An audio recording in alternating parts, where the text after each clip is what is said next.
The evening air in the small suburban neighborhood hung heavy with an unusual stillness. But inside Mark's modest home, that silence was on the verge of being shattered. Mark sat at the kitchen table, nursing a glass of whiskey after a grueling day at work. 4 weeks now, his wife Clara had seemed distant, her once comforting warmth replaced by an unsettling coldness that gnawed at his gut. "Mark," Clara's voice broke the silence, sharp and resolute. She stood at the entrance to the kitchen, her arms crossed, her eyes focused on him with an intensity he hadn't seen in a long time. He looked up, brow furrowing at the unusual tone in her voice. "What's wrong?" Clara took a slow, steady breath, as though preparing herself for a difficult conversation. "I need to talk to you about something important. I need you to hear me out before you react." Mark's stomach tightened. Nothing ever came after words like those that didn't change everything. "All right," he said slowly, setting his glass down. "I'm listening." Clara hesitated, her gaze flickering toward the floor before locking with his. "I've made a decision," she began, her voice oddly calm. "I'm going to spend the night with my boss." Mark blinked, certain he'd misheard her. "Excuse me. I've been thinking about it for a while," she continued, her words steady but devoid of any real emotion. "He's offered me an opportunity. A promotion. More money.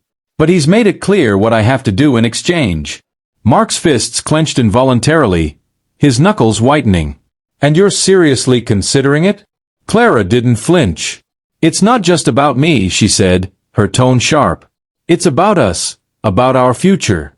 You're always complaining about money, about how hard things are. This could fix everything." The words hit Mark like a punch to the gut. He stood up abruptly, his chair scraping harshly against the floor. "At what cost, Clara?" he shouted, his voice rising with the swell of his anger. "Our marriage. Your dignity." Clara stood her ground, unyielding. "You don't understand," she shot back, her voice turning cold. "You don't know what it's like to feel stuck. To have someone offer you everything you've ever wanted, right in front of you." Mark's jaw tightened.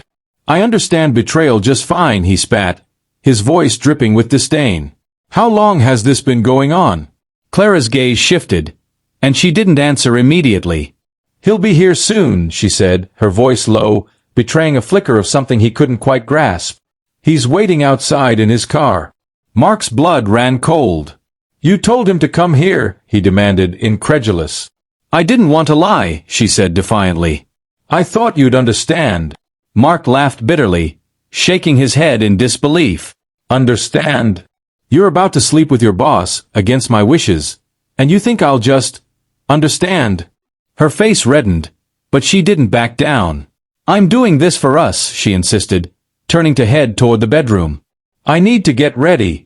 Mark stood frozen, his mind swirling with rage and confusion.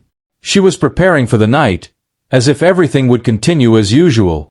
But he was wrong, she was wrong. Mark's gaze shifted toward the window. There, just beyond the glass, he could make out the outline of a car parked on the curb, its engine humming quietly in the night. A faint glow from a cigarette ember illuminated the figure of the man sitting inside. His fists unclenched, then clenched again. He had no time to argue with Clara anymore. This wasn't about her now. It was about the man outside, the man who dared to sit in his car, waiting to tear his life apart. Mark grabbed his jacket from the chair, pulling it on with a calm that belied the storm raging inside him. He walked deliberately toward the door, each step heavier than the last. His mind raced with what he would do, what he would say when he confronted the man. The door clicked shut behind him as he stepped out into the cool night air. The faint hum of the car's engine grew louder as he neared, his eyes narrowing on the figure behind the wheel. The man hadn't noticed him yet, too absorbed in his phone. Mark stopped at the driver's side window and knocked sharply on the glass with his knuckles. The man, well-dressed, silver-haired, and in his early 50s, looked up, startled. His lips curved into a bemused smile as he rolled down the window. "You must be Mark," the man said, his voice smooth and confident. Mark didn't reply immediately. Instead, he stepped back, his gaze scanning the sleek interior of the car, taking in the polished leather seats and the faint scent of cologne. The man exuded arrogance, as if he were entitled to whatever he wanted. "Get out," Mark's voice was low, menacing. The boss raised an eyebrow, clearly caught off guard. "Excuse me. I said, Get out of the car, Mark repeated, his tone firmer now. The man chuckled, shaking his head. Listen, I don't want to cause a scene. You're already causing one, Mark interrupted, his anger flaring. Get out of the car before I drag you out. The man hesitated. Mark could see the wheels turning in his head as he assessed the situation. The smile faded, replaced by a flicker of concern. Slowly, he opened the door and stepped out, straightening his suit jacket, trying to salvage some semblance of control. Look, the man began, his voice still smooth but tinged with caution. I understand you're upset. Mark didn't let him finish. His fist connected with the man's jaw in a single powerful motion, sending him stumbling back against the car. Teach me about being upset, Mark growled, advancing on the now shocked man. You have no idea what's coming next. The man staggered, one hand flying to his jaw while the other fumbled to steady himself against the car. His smugness was gone, replaced by a stunned expression as he tried to regain his composure. Are you out of your mind? The man shouted, disbelief thick in his voice. Do you have any idea who I am? Mark cracked his knuckles, his eyes burning with a predatory intensity as he stared the man down. Oh, I know exactly who you are, he said, his voice dripping with venom. You're the man who thought he could sit outside my house, wait for my wife, and ruin my life like it's some business deal. The boss took a step back, his confidence faltering. This is between me and Clara, he said defensively, trying to regain control of the situation. She's a grown woman. She made her own decision. Mark's lips curled into a bitter smile. Clara told me everything, he said coldly. She told me she wanted to sleep with you, for our future. As if that makes it okay. The man's posture shifted, though he still tried to maintain an air of defiance. I didn't force her into this, he said, but there was no conviction in his voice now. Mark's eyes locked on him, unwavering. You didn't have to. She made the decision. But now you'll have to face the consequences. Mark took a deliberate, slow step forward, his broad shoulders cutting through the dim light and casting an imposing shadow. The streetlight behind him flickered, casting a faint halo around his figure, emphasizing the tension in the air. You didn't force her, the man sneered, his voice dripping with disdain. You just dangled a promotion in front of her, made it clear what it would cost. That's the kind of man you are, right? The kind who uses his power to take what doesn't belong to him.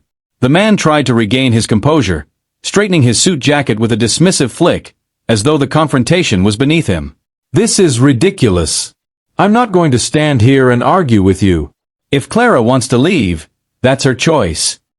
He moved to walk around Mark, but Mark blocked his path, stepping forward with a quiet but unmistakable threat in his eyes. His voice was low, dangerous, like a rumble before a storm. You're not going anywhere. The boss let out a nervous laugh, but the bravado in his voice was wavering, his previous confidence faltering. What are you going to do? Hit me again? You think violence is going to solve this?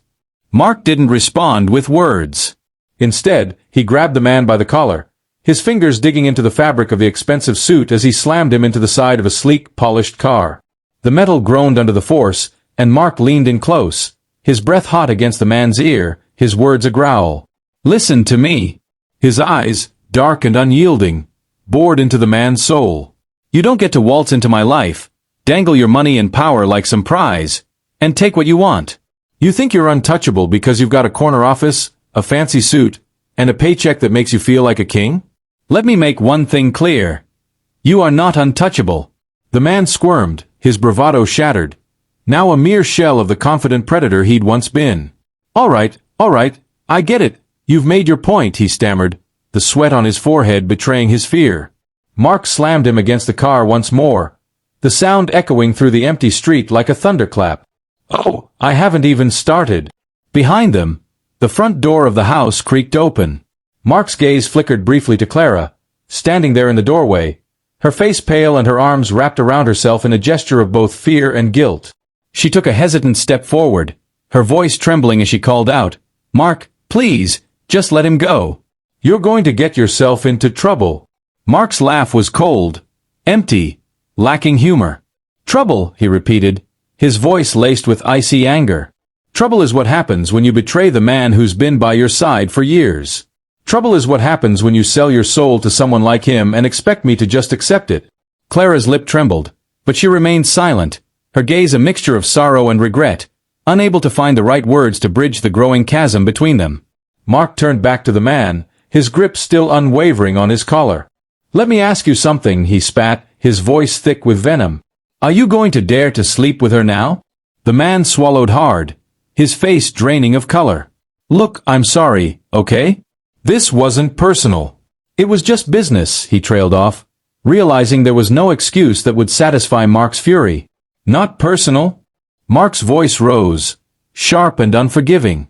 "You were about to walk into my house, destroy my marriage, and you think that's not personal?" The man opened his mouth to say something more, but Mark didn't let him. He released his grip and shoved him away with enough force to send him stumbling backward. "Get out of here," Mark commanded, his voice cold as ice. "And if I ever see you near her, or near me again, you won't get off this easy." The man hesitated, looking as if he might say something, but Mark's gaze left no room for negotiation. With a final resigned sigh, the man scrambled into his car, slamming the door behind him. The tires screeched as he sped off into the night, leaving the echoes of his escape fading into the haunting silence of the street. Mark stood there, chest heaving with each heavy breath, the adrenaline still coursing through his veins. His eyes remained fixed on Clara, who stood frozen in the doorway, arms wrapped around herself as if trying to shield herself from the storm she had unwittingly unleashed. Her lips parted, but no words came. Mark moved toward her, his footsteps heavy and deliberate, each one a warning, each one a drumbeat of judgment. When he reached the porch, he stopped, his gaze locking onto hers with a question that cut deeper than any punch. "Are you happy now?" he asked, his voice low, steady, and impossibly cold. Clara flinched as though the words were a physical blow. "Mark, I didn't." "You didn't what?" Mark interrupted, his tone sharp, unforgiving. "You didn't mean for me to find out? You didn't mean for me to stop him?"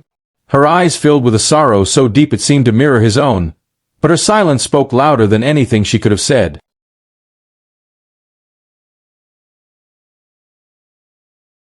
Mark gestured back toward the street with a sharp, accusatory motion. "If I hadn't stopped you, he'd be inside right now," he said bitterly, his voice shaking. "Sitting on my couch, drinking my whiskey, and waiting to crawl into my bed." Tears welled up in Clara's eyes, but Mark didn't soften. "Say something, Clara. Explain it to me. Justify it. Make me understand why the woman I married thought it was okay to sell herself, and us, just for a promotion." Clara wiped at her cheeks, her voice barely a whisper. "I was desperate, Mark," she murmured. "You don't know what it's like to feel like you're drowning every day at work.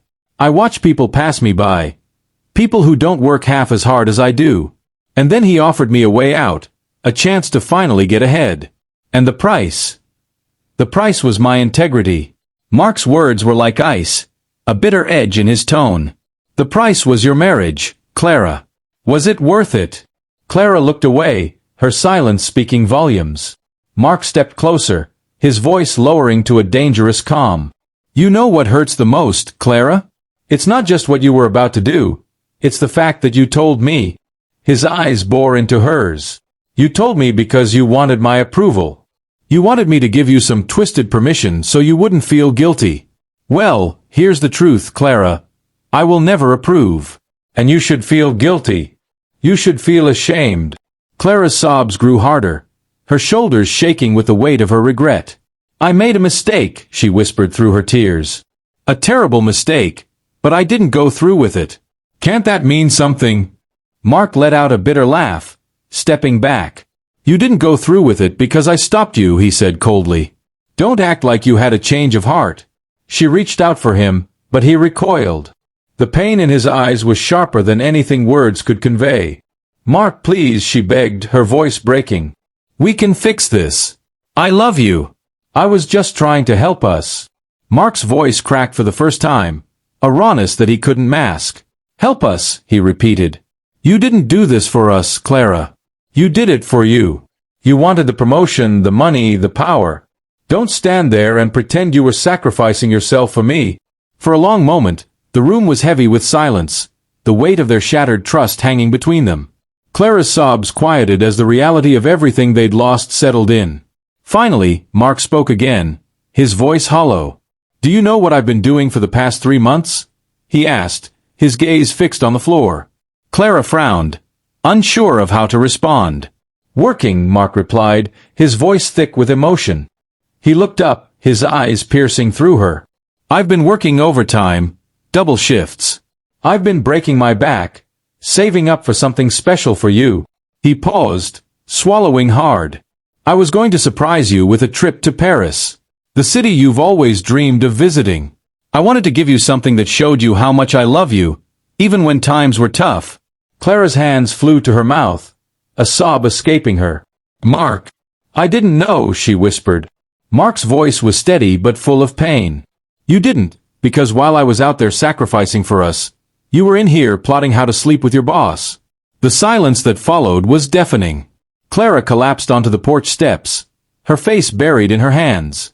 Mark stood over her, his chest heaving as he fought against the storm of emotions threatening to consume him.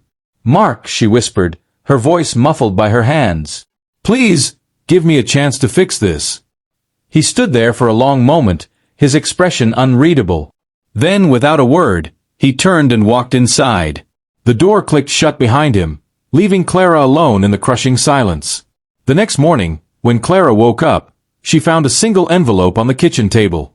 Inside, in Mark's familiar handwriting, was a note. Clara, I needed time to think about what happened, but the truth is, I don't know if I can ever forgive you. Trust is the foundation of a marriage, and you shattered it. Maybe we can fix this someday, but right now, I need space. The house was silent, and Mark's absence felt like a physical weight, heavier than any argument they'd ever had. Clara sank into the chair, clutching the note. Tears streamed down her face as the full magnitude of what she had lost hit her. 3 months later, Clara sat in her office, her gaze drifting to the empty desk where her boss had once sat. After the confrontation with Mark, rumors had spread, and her boss's reputation had crumbled. He was forced to resign amidst allegations of misconduct, his career ruined. As for Mark, Clara hadn't heard from him since the night he left. Every day, she waited for a call, a text, anything that might signal he was willing to talk. But the silence dragged on, a painful reminder of the consequences of her choices.